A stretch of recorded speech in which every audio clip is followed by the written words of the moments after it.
Hi, Dave Littman, Truth in IT. Welcome to today's 360 view. Today we're talking about security. We've got a great lineup of vendors today. We're going to be led by Netrix, followed by Haiku, and lastly Rubrik.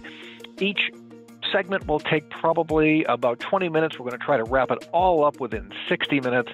But before that, a few housekeeping tips. As you know, we're doing a gift card giveaway. This is our gift card shopping spree. We're giving away 10 $100 gift card shopping sprees, and here's how that works. For the end of the event, we'll display an image directly over the video feed that looks like this. When you see it, click on it. It'll take you to a page that looks like this. Just hit the enter button. You'll find out immediately whether or not you've won. Whether you have or you haven't, come back. We're running these events all the time. So I'll be back later with the giveaway. For now, I'm going to pass things over to Mike. Mike? Thanks, Dave. We've got an awesome agenda today. Hey, Kevin, welcome to our show today. Hey, thanks for having me. So tell us a little bit about, first of all, just tell us a little bit about yourself. You know, you are with Netrix. How did you get involved in security and hook up with Netrix? Sure. So I've been with Netrix for about 8 years now. I've always been into security. I went to school for digital forensics many years ago, but I've always been in the security space. It's always interested in me. So, working for a company like Netrix out of college was something that felt very natural. And again, I've been with the organization for 8 years, focusing on our Active Directory solutions. So I've been doing this for a while now. I feel a little bit old when you say I studied digital forensics. I mean, back in my day, forensics had a completely criminal background meaning to it, and Yep. not really digital. But I understand it. So let's talk a little bit about our today's topic, which is Active Directory. I think you're going to tell us about Active Directory hardening. I'd like to Yep. first just talk, from your perspective. Why is Active Directory even vulnerable? I mean, it's a big product. Microsoft knows that everybody uses it. Why isn't it already, resilient and tough and resistant to attacks? So it's obviously been around for a very long time, and it was not built in a way that was secure way back then. Obviously, Microsoft's made improvements over the years, security patches regularly trying to improve the things that were identified, as attackers are investigating the inner workings of Active Directory. They're finding problems and issues with the underlying components of it. And as they attempt to abuse those things, again, Microsoft is reactionary in attempting to improve the security by default of Active Directory. But because it has existed for so long and so many organizations have implemented it many, many years ago prior to those security patches being introduced, there's a lot of issues that are still lingering in some of those organizations' Active Directory environments. That's the main Yeah, cause of it. and I've heard that there's no future really obsolescence of Active Directory. This is something that most people are expecting that's going to keep being a core piece of how they do things, right? This is Yeah. not. Yeah, yeah. So it keeps going. Uh, so just can you give us just a high level view of the landscape of some of the things that go wrong with Active Directory? Maybe a couple examples here when people aren't paying attention to it. Yeah, I think a lot of it is misconfiguration that leads to potential vulnerabilities. So, a lot of organizations that have had Active Directory for quite some time might have been managed by many individuals, and those Okay. individuals may have had different ways of doing things and configuring things. And again, the older that the environment is, the more likely it is to maybe have some of those more legacy configurations and misconfigurations that are leaving them susceptible and increasing the attack surface. And the other thing would be not really going through that effort of cleaning things up. So accounts in the environment just growing, and maybe they're disabling them but not cleaning them up. Non-expiring passwords. There's plenty of things that organizations might not be paying attention to that they could take a quick look at and really increase the security of their environment with a little bit of effort. And there's a lot of things, much more advanced and low level than that. But at a surface level, there's a lot of quick wins that organizations will be able to get that have just grown over time because of how old their environment may be. Right, and Active Directory can grow quite large, and in a Sure. distributed world, right? You've got this federation of Active Directories concepts and things, and stuff just accumulates over time that you don't know what you've got in your legacy architecture. Tell me a little bit about how hard it might be to fix some of these. You mentioned there's some easy things, but what Yep. are some of the harder things that can go wrong that people just might not even find out our problems until it's too late.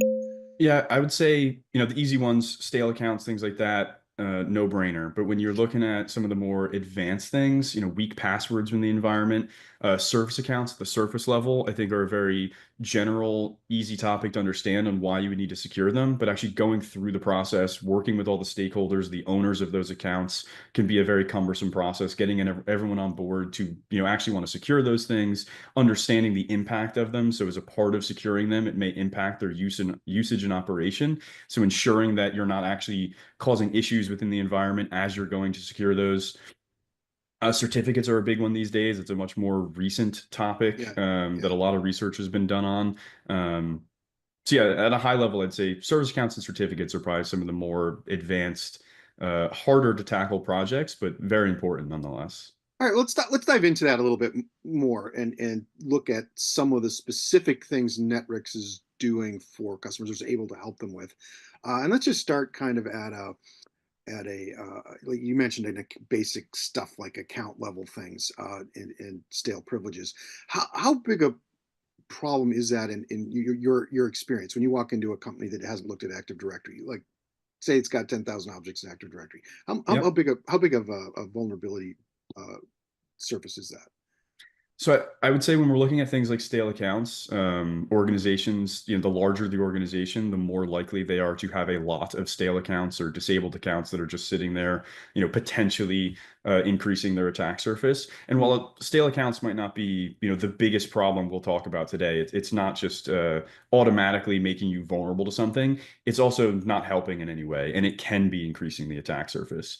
So it's definitely a big problem that I see a lot of organizations um, haven't necessarily tackled yet unless they have a tool and processes to actually dig into that. But it is an important one nonetheless, because it's just unnecessarily increasing the scope that an attacker may be able to leverage to gain access or do damaging things within the environment.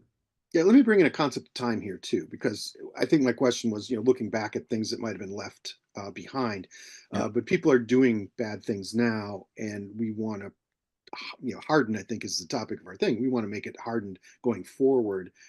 What are some of the approaches that people do with Active Directory actively, who are doing a good job to secure it for what's going on today, and to try to look forward and secure it for what's going to happen tomorrow?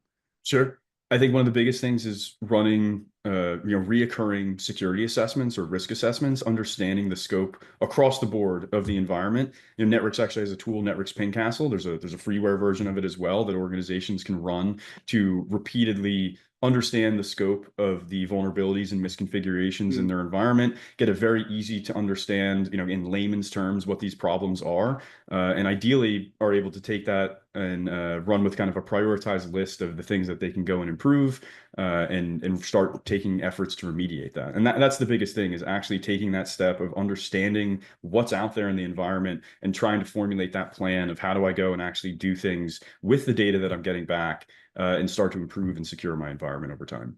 Right, so you've really got a service kind of approach here. You're going to come in and help them assess and understand things, and you've got some solutions under the Netrix banner to address specific issues. Who, by the way, is do you find it is mostly concerned with Active Directory, or do this? What kind of titles and roles do they have? Who's sort of got their hands on the buttons for this? Yeah, I think it varies pretty heavily from organization to organization. The smaller organizations, it's usually maybe a smaller team wearing multiple hats, responsible for not only Active Directory, but maybe the firewalls, the network, the infrastructure, many, many things across the board. And that could just be, your system administrator, your IT administrator. And then at larger organizations where they have maybe more complex processes and departments, that's going to be, your security engineer, depending on, what the focus is, maybe looking at threats and monitoring things in real time. Obviously, at the higher level, the CISOs usually involved, the CTO could be involved. The people that are responsible for, the infrastructure and the security in the environment are definitely always at play. Yeah, because a lot of folks get to the point where they have a SOC, or they have some SIEM tools and things, and Yep. they've got to feed information. Is this part of that kind of arena of solution where you fold Active Directory into active security work? Yeah, I think there's definitely multiple layers of hardening Active Directory. The first layer of that onion per se is kind of auditing what's out there and fixing the state-based things, the misconfigurations, the things that you Yeah. just flip a switch maybe and it'll help secure your environment. The lower level you get and kind of further down that chain you get, it really starts to getting into monitoring things in real time, looking at the Yeah. logging and the activities that are occurring in your environment. And yes, in more advanced organizations that have the head count and the people, you're going to send that off to your SIEM, you're going to send that off to the SOC. Those people are going to be analyzing those things, looking for abnormalities and looking for potential threats that they can discover by analyzing those logs. And the networks tools fit into that scheme nicely, right? This For is sure. this, yeah, yeah. Yeah, we have network threat prevention, which is actually an agent-based technology that's hooking into LSAS, so the process that kind of runs on the domain controllers, handling all the authentication and authorization within the environment.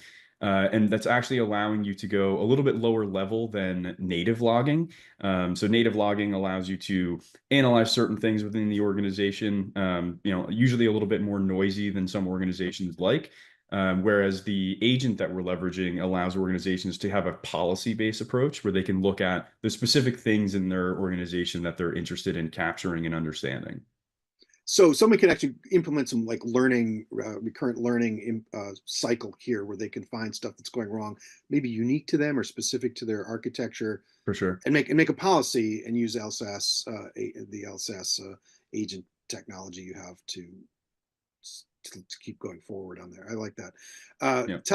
Let's tell me about this threat. I keep hearing too. We talked about what's in Active Directory. We talked about privileges and permissions, but there's other things that you can help find, like unused protocols. Tell us a little bit about protocols and maybe service accounts and things like that. Sure. So on the protocol perspective, I think, a big thing is as Active Directory has aged, there are implementations of protocols that have improved over time, right? So while not directly involved with Active Directory, but looking at things like SMBv1, the way that files are accessed in the environment. Disabling that can limit the scope of an attacker being able to, harvest credentials out of the network, for example, that would ultimately lead to them gaining access to Active Directory. Looking at some more legacy protocols like NetBIOS and wdigest, forcing Kerberos over NTLM for authentication where possible.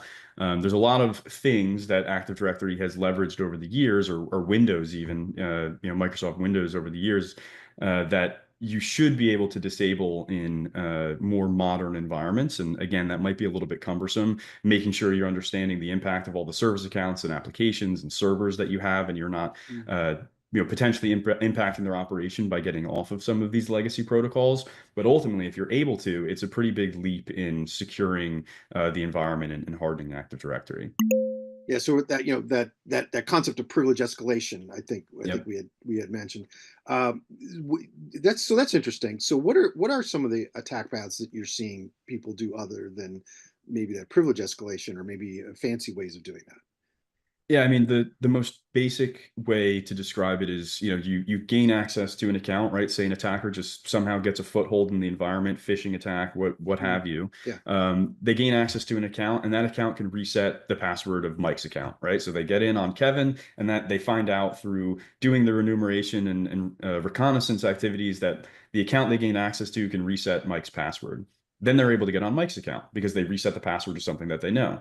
From there, there's potentially a very large amount of things that can occur. They can maybe get onto specific servers, they can modify group membership. But let's take group membership, for example. So they're able to modify group membership and gain access now to that group. And say that group has high permissions in Active Directory, allowing them to perform replication. So now they've gone from a lower privileged account that maybe was misconfigured to allow the resetting of an account's password. They've modified group membership to gain access to a more high privileged group. And then that privileged group is allowing them to perform a privileged operation like replication, which is the precursor to a DC sync attack. And now the whole domain's compromised. So it's a very uh, trimmed down list of what a real attack path might look like, but it definitely hopefully hammers home the idea of that it can lead to much more escalation in the environment for sure.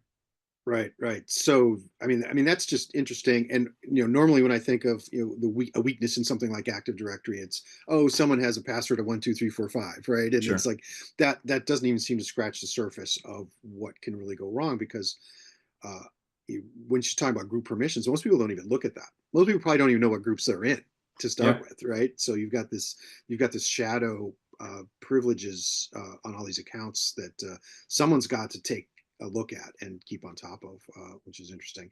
Yeah, Uh, that's actually what we call it. We call it shadow access in one of our okay. reports in Networks Access Analyzer, where we're helping you unravel all of the permissions within Active Directory, understand who has access to what, and then ultimately building out those attack paths so you can understand where that attack surface exists and have a prioritized list of the things that you should go and clean up to limit those attack paths and reduce that scope. All right, so you've got something specific for that. That's great. For sure. I took a note here to ask you about something called certificates and templates and stuff. I'm not even really sure what that is. Are we talking about like SSH certificates or encryption certificates? What are certificates? So certificates in Active Directory are used for a lot of things. I think primarily authentication is how they're getting abused these days. There's some really recent research that has been done on the topic of certificates, and we could do, a whole Hmm. conversation just on certificates. So it's a lot to go through. But a lot of organizations, in my experience, are not aware of the impact that the certificate templates that exist in their environment and the certificates that exist in their environment are leaving them vulnerable to. And there's, again, a ton of research out there that every organization should go be digging into to understand how they can analyze those certificates in their environment, whether that be tools from Netrix or freeware tools.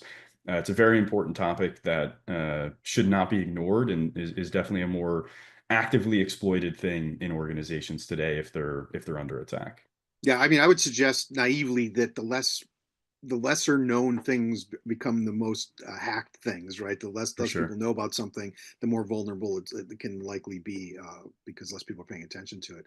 I think you introduced this idea before, and we talked a little bit about looking things over time, making sure you're auditing stuff, making sure you're monitoring it, making sure you're identifying problems that are happening and getting ahead of the fixes. But how can someone be truly preventative? How can someone be looking forward and going, I don't want future problems? I mean, assuming they've taken care of their past problems or existing problems. How do they really become forward looking?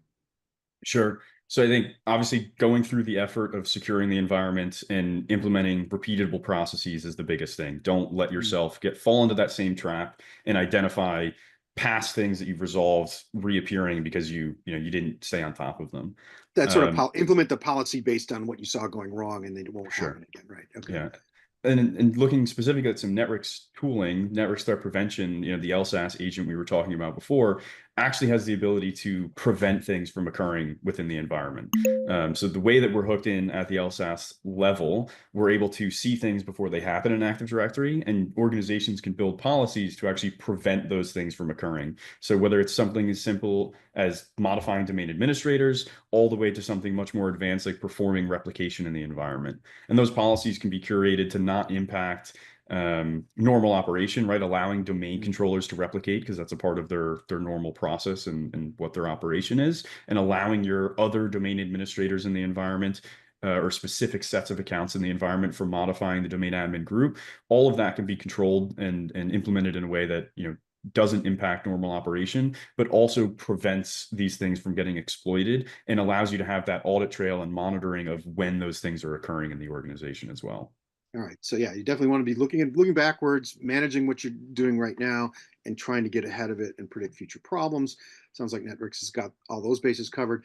How? Let me just ask you this again: how long or how complex is it to get started doing this Active Directory hardening? Taking some of these steps, maybe this is a 6 month process? Is this something you have to train someone up on, or what, in your experience, does it take to get going? I think it varies pretty heavily organization to organization and ultimately with the problems that are identified. Running something like an assessment with Networks Ping Castle can take you a day. And then you have that data to actually start going through and understanding your Mm. environment, picking out the specific problems within there. Again, something like service accounts where you have to get a lot of people involved, the owners of the service accounts, the application owners, to make sure that you understand the scope and the impact of remediating them and improving the security of them. That could take time.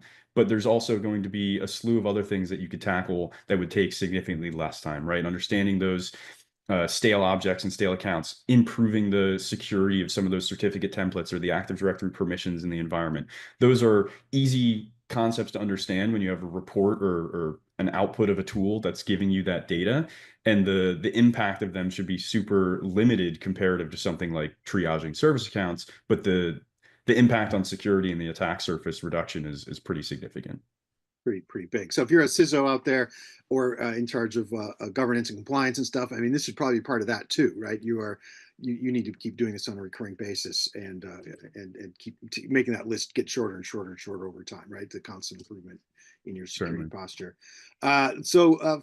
We don't have too much more time here. Let me just ask you one more question. In light of all that, where would you recommend sort of the best place to get started in looking at Active Directory in the environment? You mentioned the assessment. How would someone find out some more information about that, for example?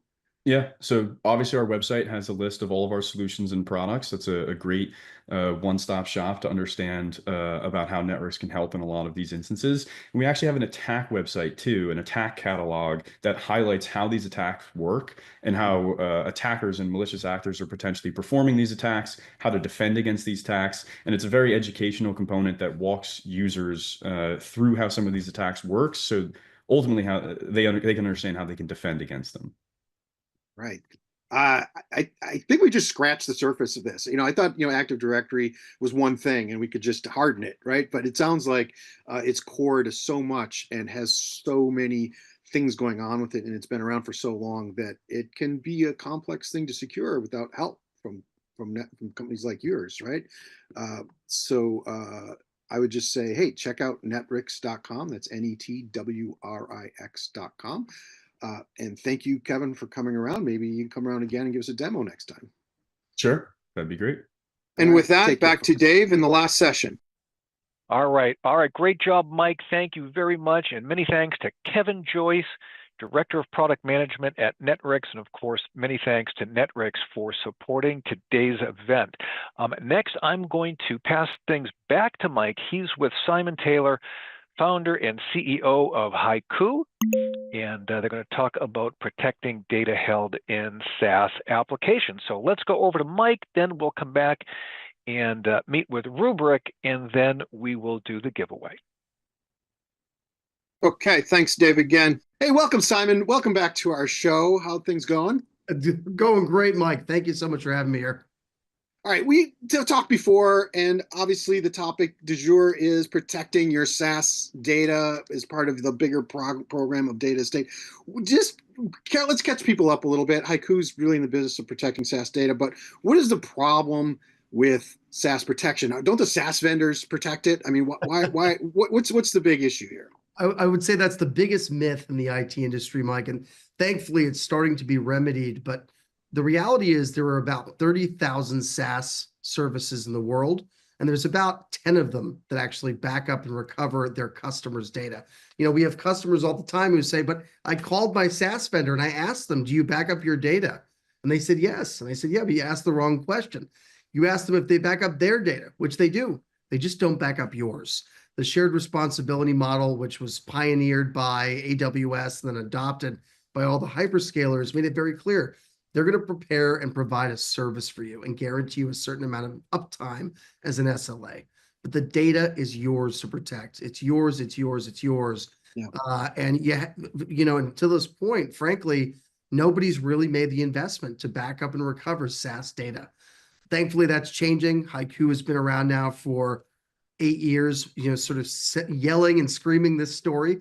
If you remember, I published a book, Averting the SaaS Data Apocalypse, years ago on this. And, we're starting to see it in the news a lot more. But the SaaS issue, the SaaS data protection issue remains a major issue and something that not enough people know about. Have we averted the apocalypse yet, or is that still danger growing? Because I think you were mentioning earlier to me that people have even more SaaS apps today than they did last time we talked. How is that threat growing? Is that risk growing? There's two sides to the coin. The risk is definitely growing, and the reason it's growing is because there are more ransomware attacks than ever before, and there's more SaaS apps than ever before. So, we started out with 17,000 SaaS apps when we began Haiku on this journey. There's now over 30,000 in the world. And so those 30,000 SaaS apps, think of them as threat vectors upon which any ransomware bad actor can go and tear down your data and shut you out of what is rightfully yours. So I think on that side, things are absolutely worse. We're seeing more ransomware attacks than ever before, more SaaS services than ever before. On the other side of the coin, so that I'm not all gloom and doom here today, we are seeing a lot more recognition of the issue. Whether it's Gartner, whoever the different, analytical and analyst firms are, they're all now writing about the fact that, yes, you do need to protect your SaaS data. And it's not just Office 365. The average customer today has over 212 different SaaS applications. It's not 5, it's not 10, it's 212. And we're talking about 300-person companies here, Mike. We're not talking about 10,000-person companies. So it's a real problem, but there is recognition. Right. I think part of the assumption is if you adopted a SaaS app, 10 years ago, it's like, okay, now we're paying someone else to deal with it. I don't have to staff that. I don't have to look at that. I don't have to protect that. And we come back around and find out, no, it's still your data. And you were mentioning it before, I think those providers do back up their data and they can recover the whole that pie from their perspective. Yes. They don't back up your data, as you're saying, and they can't recover your data slice for you. Or if they do, it's not at a granularity or an RPO, and it's not at anything that's going to be useful to you, right? That's right. That's right. Because as we always say, backing up data is the easy part. It's really about the recovery. When you recover data, if it comes to you in zeros and ones, or even better yet, in an Excel file, I've seen that as well, it's completely useless to you. What you want is the ability to recover your data on your terms, and you need to be able to deliver it back to the application it came from in record time. So it's still a real problem, and I think the way that Haiku has been addressing that, as is to build out our marketplace of integrations so that we can better support this than anyone else in the world. Today, we've got over 80 different integrations across on-prem, public cloud, and SaaS, so that customers really can protect a much wider swath of their environment than ever before.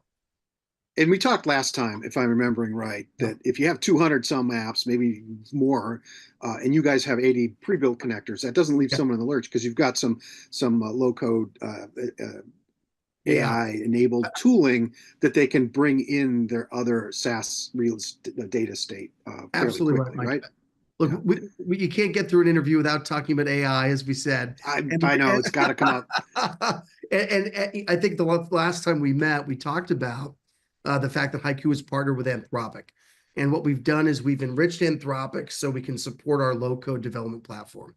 So effectively now, you come into Haiku's R Cloud platform, you discover your environment at the touch of a button. It builds this kind of beautiful visualization of all your on-prem, public cloud, and SaaS data.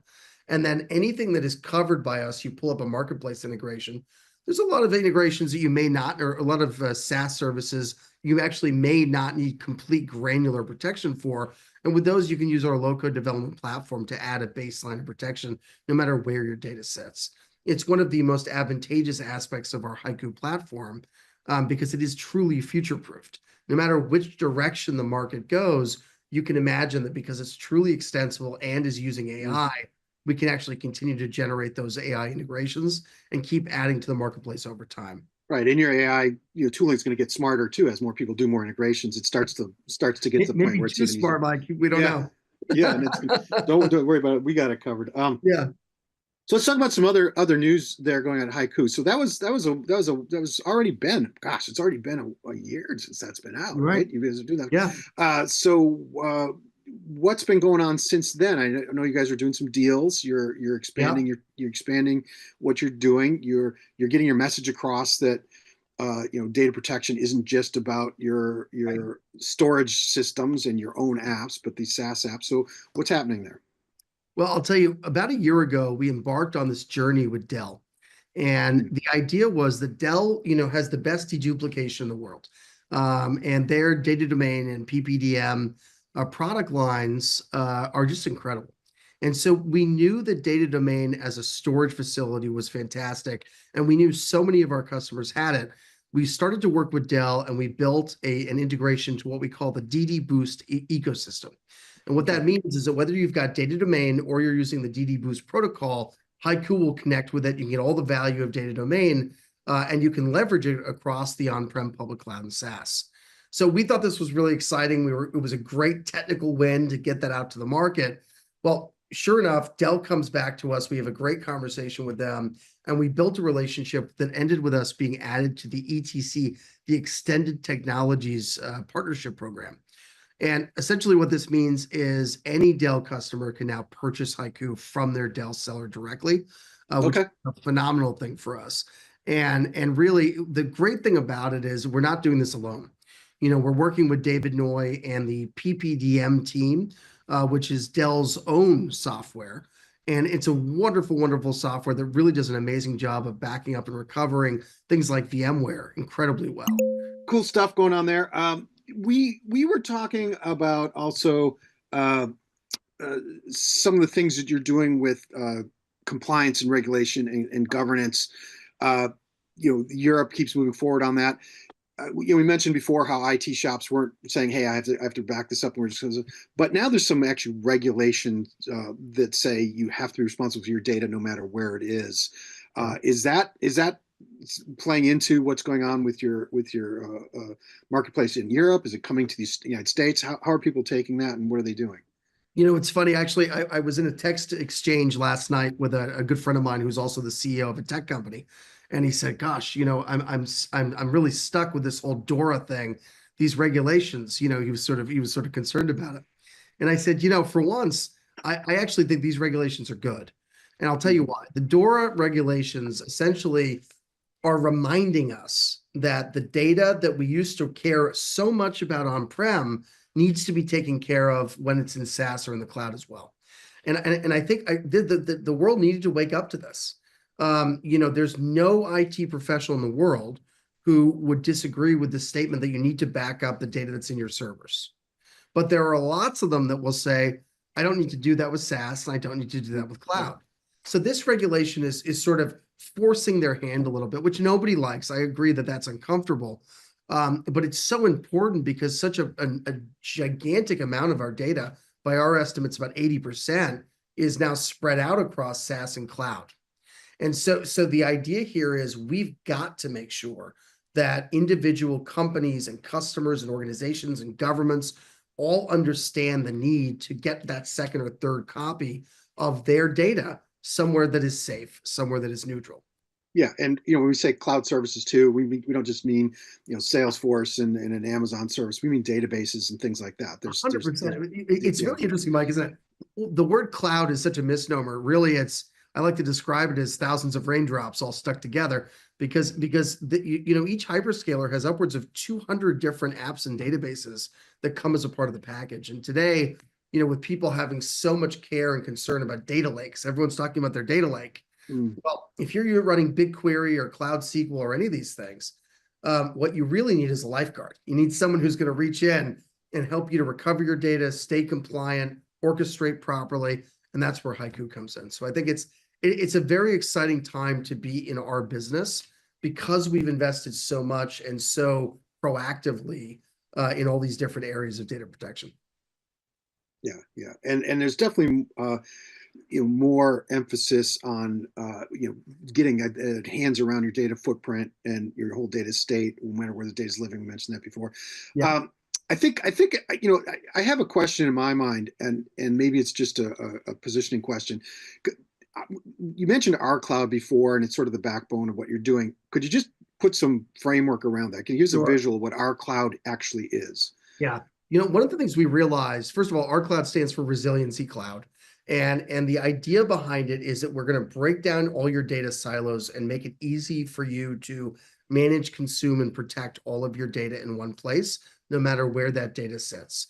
So step one of our cloud is you log in, you auto-discover your environment. We build this sort of beautiful tree for you that visualizes every department in your organization and tells you what services you're running, what's backed up, and what's not. If something's not protected and is not recoverable, you click on it, it pulls up our marketplace of integrations. From there, you can start to protect department by department, every aspect, end to end, your entire business. So this is really, really important because all of a sudden we're giving you back control.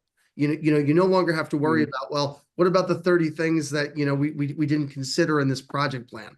Right. What IT professionals do with our cloud is they turn it on. They see exactly where all their data is. And they go to work. They start backing it up. They make it recoverable. They set their policies. They set their RPO and their RTO so that everybody's aware in the entire company. We've actually got businesses that are taking screenshots. We actually need to build a custom report of this because people are taking screenshots and printing them out and bringing them to board meetings, and bringing them to chairman of boards at banks and saying like, "Hey, here's our plan.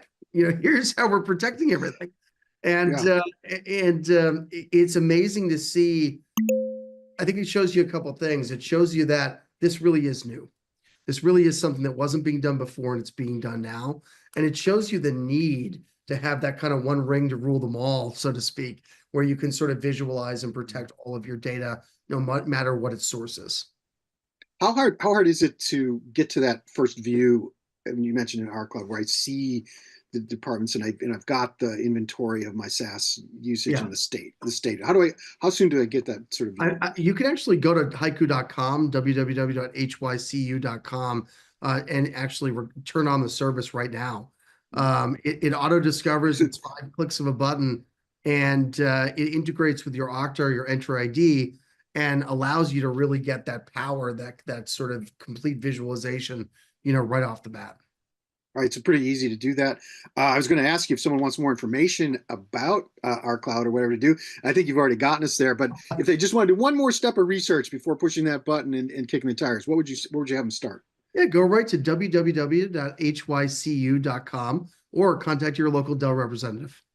Oh yeah, that's right. Because now you can get this from Dell on that catalog, which is great news for a lot of people that they can just get this through their existing supplier of technology. Awesome. This is awesome. So let me just close with a question for you, Sure. Simon. You've been in the market. You got lots of customers. Where do you see this SaaS protection going in 2025? Does AI help hack it? Does AI help solve it? Does this expand? Does it integrate? What happens in 2025 in the broad brush with this? Satya Nadella made this sort of high octane statement that SaaS is trash and SaaS is dead. I don't believe that. I think that SaaS is a really, really easy way for people to get their arms around their apps and databases, and delivering things as a service is going to continue. I also believe that with the coming of AI, the first thing we're going to start doing is we're going to see ease of use, simplicity. We're going to see a change in the way that UI design, UX design is orchestrated and architected. All those things will happen in the immediate future for sure. And I think the number one thing we're going to see is massive data sets. Everyone's going to have a data lake. Everyone's going to have massive data sets. And the risk of having all of their data in one place is going to be very, very high. And makes it a big target, doesn't it? But that's what the big value is. Yes. You got to put it all together to get value out of it. I'll tell you, if you've got 10 different data protection vendors, kind of sniffing around the edges, it's really hard to manage it all. So I think the other thing we're going to see is some vendor consolidation. I think we're going to see it, from an acquisitive perspective, but I also think from a customer perspective, we're going to see a lot of projects where people say, "Hey, I don't really want a different vendor to back up and recover every one of my SaaS services or every one of my clouds. Somebody just do all this for me." So we're looking forward to that. I think we're already starting to see some of that, and excited about what the new year brings. Yeah, I mean, even if every vendor of SaaS did their own backups and you were fine, that still doesn't give you a single point of recovery. That actually keeps the problem bad. You still want that single point of recovery and the single 100%. Point of control over that. Yeah, so it does make sense to say, hey, we've got to bring this together. Well, thank you for coming here today and chatting with us, Simon. I look forward to hearing more about Haiku this year. And at some point, you should bring around a demo of our cloud so we can just click through it and see what happens. But love to do it. Mike, thank you so much for having me on. Pleasure to see you again. And with that, back to Dave in the last session. All right, Mike, great job. Thank you. Many thanks to Simon Taylor and Haiku as well for their support of today's event. One more segment to go, and then we'll get to the giveaway. We're going to be hearing from Wai Sao Sit, Product Marketing Manager, with Rubrik. She's just going to take it away and do a presentation. She's going to focus on identity and access management. I'll be back after with the giveaway. Wai Sao, take it away. Hello, everyone. Thanks for joining today's session, Identity at the Core of Cyber Resilience. A quick intro, my name is Wai Sao, and I lead identity security for PMM here at Rubrik. Today, we'll explore how identity systems have become prime targets for attackers and why organizations must ensure their ability to recover from attacks. We'll also touch on why cyber resilience goes beyond just recovery.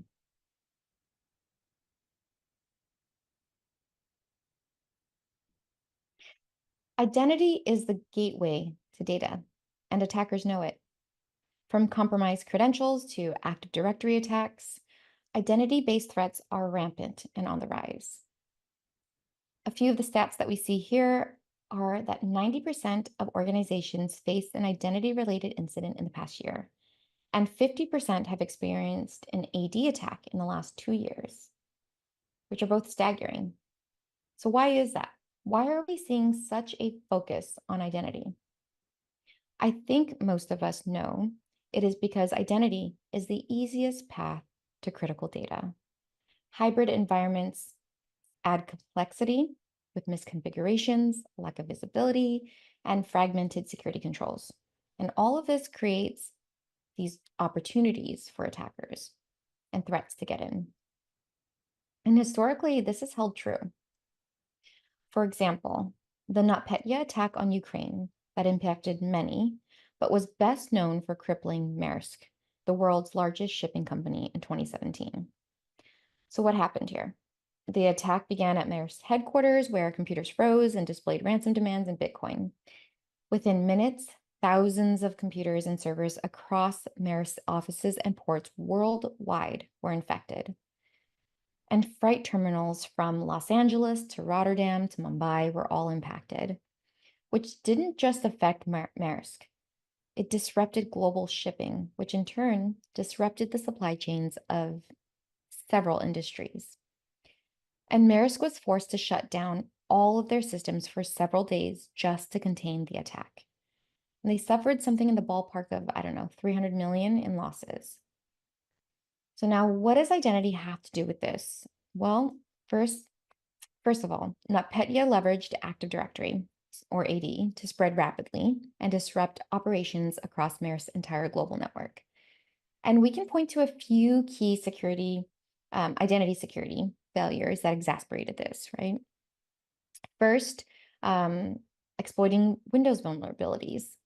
The attackers gained initial access by exploiting Eternal Blue, which is a vulnerability or a flaw in older Windows system. And this allowed them to execute remote code on Maersk's network. Next, with credential theft and privileged escalation, because once inside, they used Mimikatz to steal AD credentials from memory.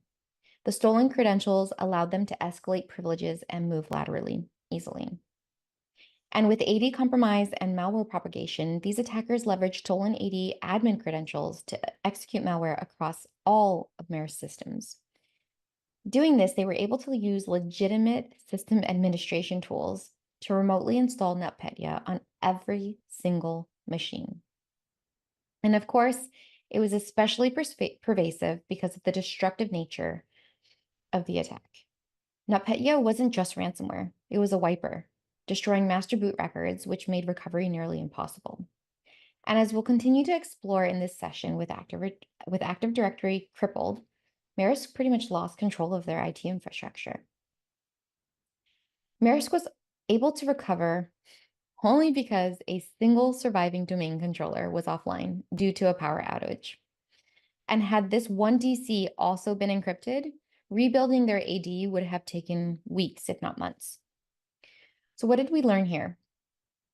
Some takeaways could be that identity is a prime attack vector. Once attackers compromise AD, they pretty much own your network.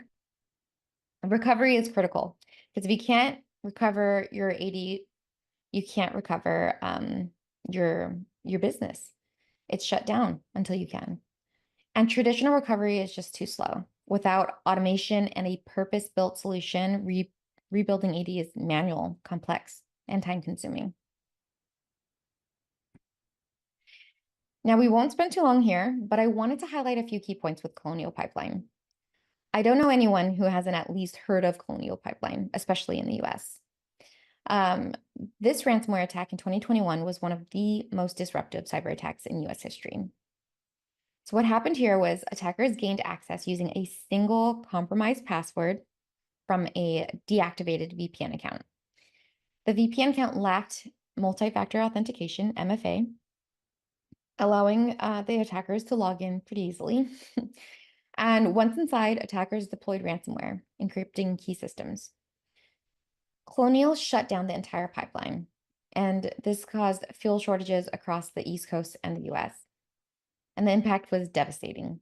There was widespread fuel shortages and panic buying. Fuel costs shot up. There were major delays across the US. And from a monetary standpoint, they ended up paying something along the lines of 4.4 million of a ransom to the attackers. Now, it is clear that some identity weaknesses led to the success of this breach. First, of course, was compromised credentials, which basically gave them full access. The attack started with a single leaked password from a previous data breach, and Colonial just never deactivated the old VPN account. So it just left it exposed. Next, with the lack of MFA, there was no second layer of authentication. So it's crazy to think that a simple text or authentication app check could have stopped the attack. And finally, attackers used the initial access to escalate privileges. Once they had domain admin access, they encrypted critical systems. Now, much of this does not concern identity recovery, making it clear that more than identity recovery is needed for cyber resilience. But it is worth noting that Colonial Pipeline lost operational control because they couldn't recover their identity systems fast enough. And while it is clear that keeping your IDPs up to date is smart and MFA is critical, it's also important to note that the ability to rapidly recover, because some things will fail along the way. Somehow attackers will get in, right? The ability to rapidly recover is just essential, because if your AD is locked down by ransomware, you just need a fast, secure way to recover in order to get back up and running, right? Now, let's take these scary examples and drop them into a simple scenario. Here you've got your AD with a cluster of domain controllers. And let's say an attacker gets in. They bypass firewalls, plant malware on your domain controllers, and execute it simultaneously. And just like that, your Active Directory is gone. This is not even considering anything else that they could be doing while they're in there. This is just about having your Active Directory up and running and available. And this scenario can happen even if you've followed every single one of those security best practices we all know and love, right? Even if you're doing all the things you're supposed to do, backing up your VMs and domain controllers, having all your systems in the right place, having all the resources in place as well. But it does not mean this is avoidable. And so the question to ask next is what I've done or what I have currently enough to recover my identity infrastructure cleanly and quickly to get back online? And whatever that answer may be, whether it's yes, maybe, or no, the likelihood is if you don't have an identity recovery system in place, you're probably going to look or turn to Microsoft's official recovery guide to do it manually. This is a 20+ step process that is extremely time consuming. If you're well prepared or lucky, it can take days. And if you're not, it can take weeks or months. Meanwhile, every minute your identity system is down, your organization is effectively offline. And that's really not a position anyone wants to be in. So while you struggle through recovery, everything connected to identity, users, apps, resources, all of it is inaccessible. Active Directory and Entra are your tier 0 systems. They are literally the tier 0 of tier 0 applications, because if they're down, your access to everything is down. And existing recovery solutions really fall short because they're essentially just software, meaning they are also exposed, leaving organizations vulnerable to reinfection. Now, today, the identity recovery market faces 4 key challenges. First would be exposed backups, because if your backups aren't protected, you have nothing to recover from. Attackers don't schedule appointments, right? They strike when you least expect it, often targeting your backups first, of course. And if those backups are compromised, recovery is next to impossible. Second, complex recovery. The longer it takes to restore your identity systems, the more downtime, risk, and financial loss you face. Traditional recovery methods require expertise, manual steps, and coordination across multiple teams, introducing potential for human errors and delays. And third, we have multiple tools. So point solutions create operational headaches. Each tool comes with its own procurement process, vendor management, maintenance, and training. More tools means more complexity, higher costs, and oftentimes slower response times. And finally, with limited recovery options, nearly every organization today operates in a hybrid identity model with both Active Directory and Entra, and they're tightly coupled with one another. Recovering AD alone isn't enough because if your Entra is down for 2 weeks, your business is still crippled. Rubrik solves these challenges with a hardened, purpose-built identity recovery solution, leveraging our 10 plus years of expertise in secure, immutable backup and recovery. So let's walk through why we built this solution and how we're different. Traditional identity recovery relies on point solutions. These tools are typically deployed on a virtual machine, passing through SMBs or NFS shares. And the problem here is that VM-based solutions are inherently vulnerable. And these SMB NFS shares are easily compromised in an attack. They're simply not a secure platform, and they could get overwritten as well, right? So even if you use enterprise backup tools to protect your point solution, the reality is if an attacker wipes out AD, they'll destroy your backup solution too. And if your backup somehow survives, recovery requires multiple teams. You have your backup folks, your storage admins, your VMware team, your IAM contacts, and all coordinating to rebuild your recovery environment before you can even begin restoring AD. In this scenario, you have all of these sort of downstream dependencies. And even then, there's a risk of reintroducing malware during recovery. Rubrik eliminates these challenges. With one platform, we provide end-to-end identity recovery, seamlessly designed to withstand even the most disruptive attacks. So we take all of those folks that you would have worked with, several teams, and dependencies and vulnerabilities, and we just sort of absorb all of that into Rubrik and built it into a single platform. Rubrik delivers identity recovery and resilience across sort of these three critical areas. The ability to do a full Active Directory forced recovery, or ADFR, in a simple guided workflow with a price outcome, reduced RTO, minimizing your downtime. Next would be granular object and attribute recovery. Not only can we track attribute changes over time, but we give you the ability to do an attribute recovery and easily restore individual users, groups, or attributes with an intuitive search. And most importantly, with a large majority of customers, over 95% having both AD and Entra, the ability to do a hybrid recovery, a seamless restoration of both AD and Entra, including your enterprise apps, your app registrations, and your conditional access rules, is just critical. So unlike fragmented point solutions, Rubrik is literally built for a full spectrum identity recovery, ensuring your entire environment, on-prem and cloud, is restored efficiently and securely. Now, clicking a little further down into orchestrated ADFR, Rubrik ensures you can recover AD anytime with confidence. That means guaranteed recoverability with immutable backups, ensuring your IDPs remain secure. Minimizing downtime with a faster, simpler recovery, Rubrik enables that with a 5-click wizard. So you know that 20 plus steps with Microsoft to do it all manually? This is reduced down to 5 clicks with Rubrik, and that accelerates the full AD force recovery, either to your primary data center or to an alternate DR, or even a cloud location. And because we are backing up AD independent of the underlying OS, we minimize data loss within AD and prevent the reintroduction of malware. Last but not least, we follow Microsoft's best practices, even, for example, resetting passwords to make sure if that was a vector of the attack, we're not sort of leaving that vulnerable and reintroducing that same risk to you.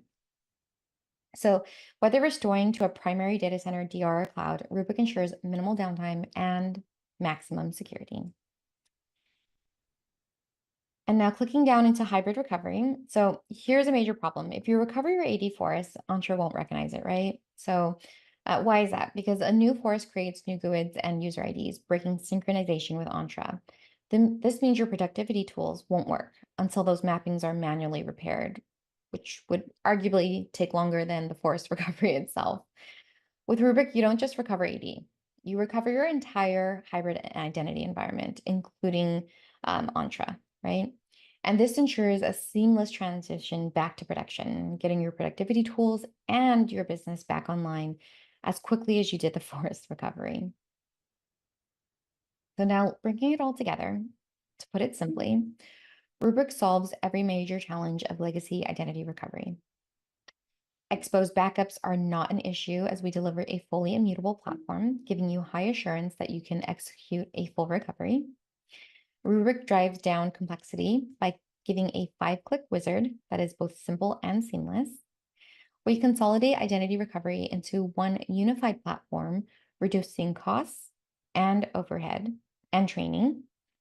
And of course, we're not only going to recover your AD environment, but we'll also get your Entra back online and production ready to a production ready state as well, ensuring business continuity.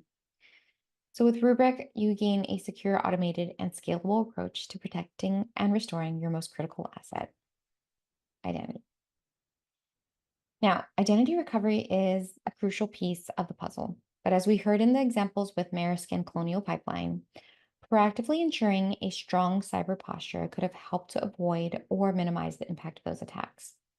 And as threats continue to evolve, it is critical to recognize that true cyber resilience requires more than just recovery. So, what if you could not only recover, but also proactively protect, remediate, and gain real time actionable insights into both identity and data risks on a single platform?